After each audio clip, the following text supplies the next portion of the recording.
And greetings to you once again, music lovers, thrill seekers, and conversationalists all across the fruited plain.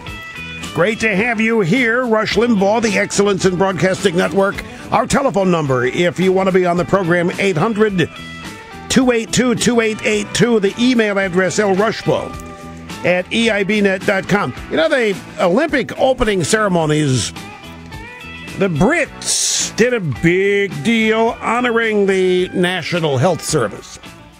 Now, I'm wondering, do you think at the Democrat National Convention anybody will talk about Obamacare? I could go either way. I mean, but I can see them not mentioning it at all. A couple more Democrats have announced they're not going, and there's all kinds of stories today about how Claire McCaskill is losing. She's the current senator. She's losing to any number of Republicans in pre-election polls. And Missouri is, I don't think it's a swing state anymore. I think it's pretty much abandoned. At least that's the point of this story. Well, I know it's clear what the regime is doing. It's clear what they want this country to be. It's clear who it is they want voting for them, so that they have that expansionist mandate to continue the assault on the private sector. Here, I mentioned this. Here's Bob Gibbs, the former White House press secretary. He was on This Week on ABC. But before I play the bite, I want to share something with you, just an observation. You know, when Tim Russert ran Meet the Press, that show was the #1 Sunday morning show year after year after year. And it continued to build on its lead.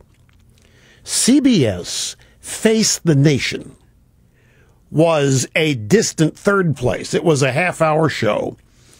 It was run by Bob Schieffer. Before Bob Schieffer had it, Leslie Stahl did it.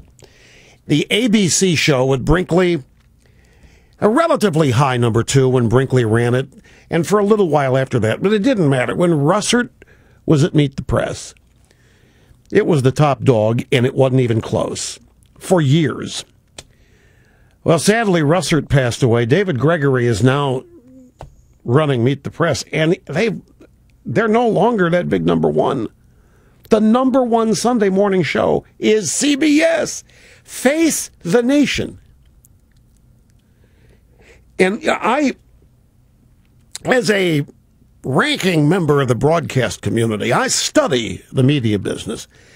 And there are things that happen in this business that just defy any logic, particularly if you go back just 20 years or further, and when I started in 1967.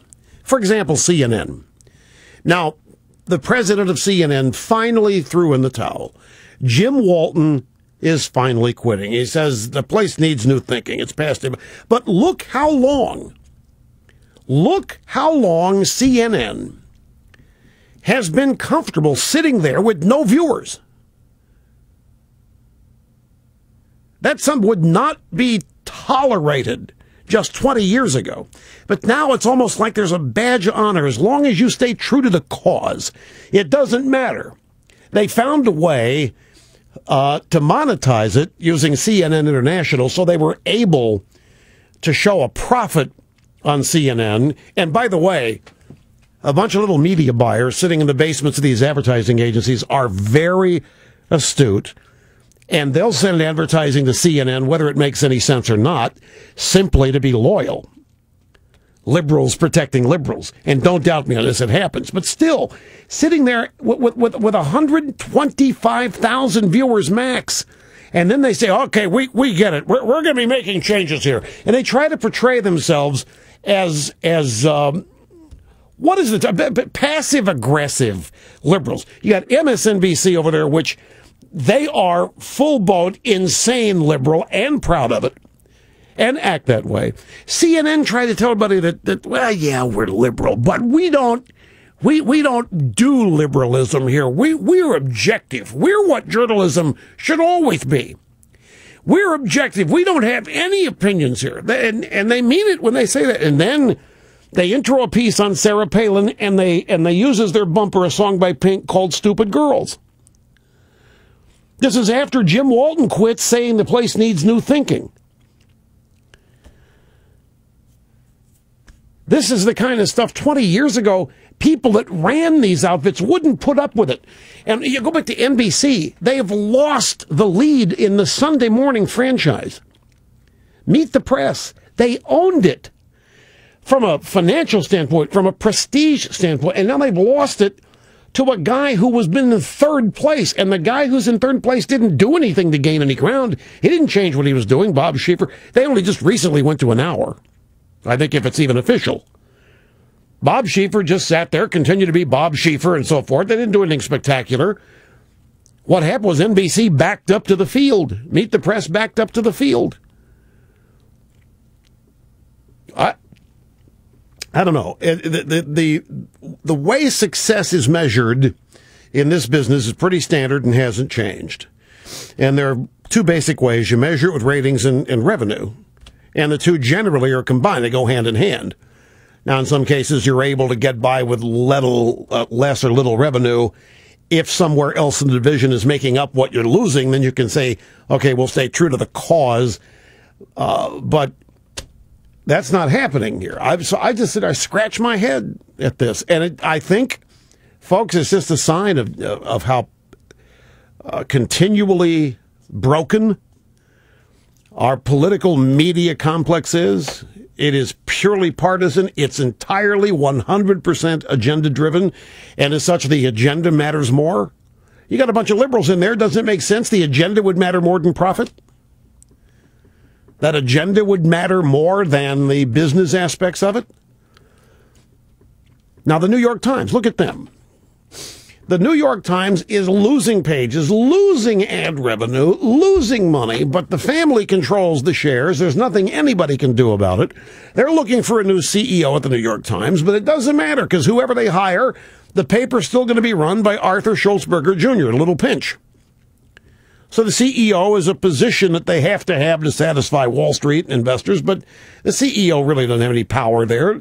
The Schultzberger family does, and the current scion running the place is running it into the ground.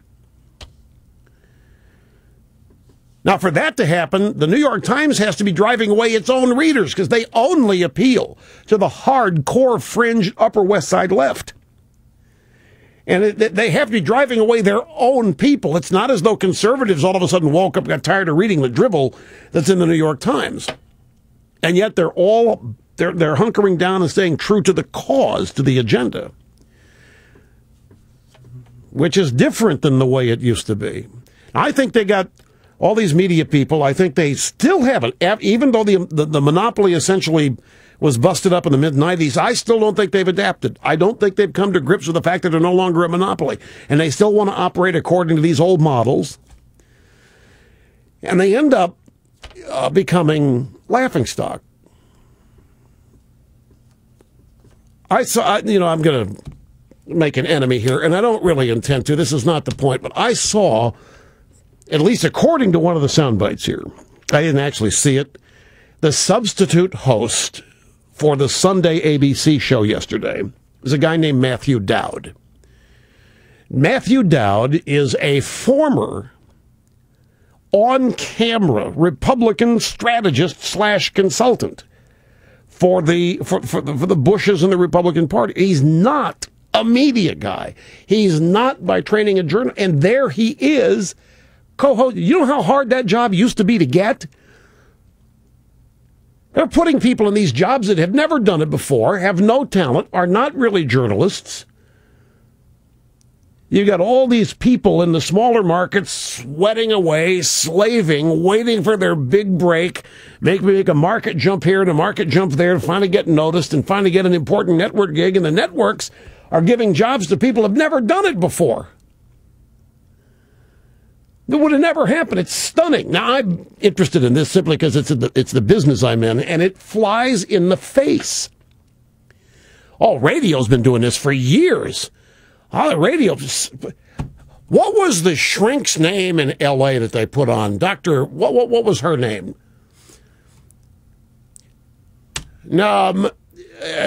maybe Tony, whatever. Never forget, and then the car guys, they put all these people on who'd never, ever been on the radio before. And I said, well, that's it. That's the end of it. Took me 30 years to get higher than market number 20. And here people have never done it before in markets 1 and 2 being hired. Well, I know they're all gone now. It's still here because it is a business, highly trained broadcast specialists, so forth. But when you look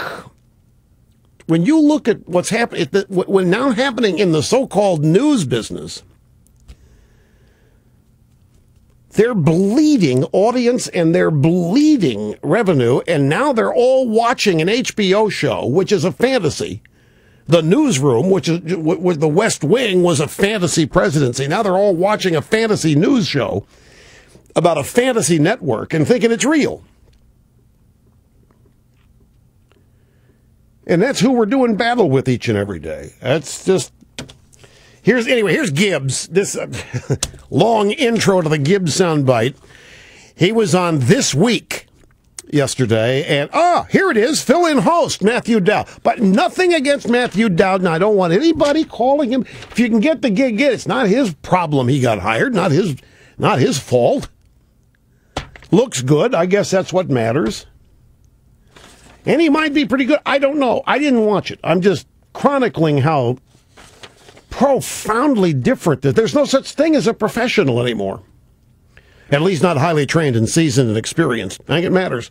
Anyway, the question for Gibbs, are we at a place where the Mitt Romney message is fire him and the Obama strategy is don't hire him, and it's been all negative with no vision of the future? Mitt Romney had a strategy during the primaries. He used negative ads to destroy Rick Perry. He used negative ads to destroy Newt Gingrich. He used negative ads to destroy Rick Santorum. We're not going to let him play his tried and true role as prep school bully. We're going to certainly respond. And look, the ad that you mentioned on what the president said, selectively edited. The sentence previous to what you heard the president say is talking about infrastructure and roads and bridges. And they are that's still gotten under their skin. But here, I wanted to play this because he's a prep school bully. Here's Romney is running around attacking all these people. And yet, he's a wimp. And the latest cover of Newsweek magazine.